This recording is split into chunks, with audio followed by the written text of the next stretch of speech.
জান্নাতের ভেতরে আমরা ঢুকতে চাই। শপিং মলে যখন আমরা ঢুকতে চাই কোন দিক দিয়ে ঢোকা লাগে? দরজা দিয়ে না, গেট দিয়ে। তো আমরাও জান্নাতের গেট দিয়েই তো ঢুকবো নাকি? আমরা জান্নাতের কোন না কোনো গেট দিয়ে ঢুকতে হবে। বিশ্বনবী ফরমান, বুখারীর বর্ণনা, ইন্নালিল জান্নাতি সামানিয়াতু আবওয়াব, জান্নাতের ভেতরে 8টা দরজা আছে।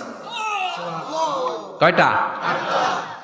বিশ্বনবী একবার সাহাবাদেরকে নিয়ে ওয়াজ করছেন, বলছেন তোমাদের মধ্যে এমন একজন ব্যক্তি আছে, এই ব্যক্তির আমলগুলো আল্লাহর কাছে এমন ভাবে কবুল হয়েছে, আল্লাহর কাছে ওই ব্যক্তি এতটাই সেরা, জান্নাতের 8টা দরজা কিয়ামতের দিন এই লোকটাকে ডাকতে থাকবে। প্রতিটা দরজা বলবে আপনি আমার দরজা দিয়ে ঢুকে জান্নাতে প্রবেশ করেন। সাহাবারা বললেন, ইয়া রাসূলুল্লাহ, কে সেই ব্যক্তি? বিশ্বনবী বললেন, ওই ব্যক্তির নাম হলো আবু বকর।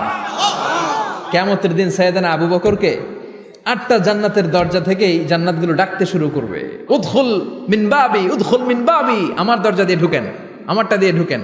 ওই দরজা থেকে বলবে আমারটা দিয়ে ঢুকেন। আল্লাহু আকবার।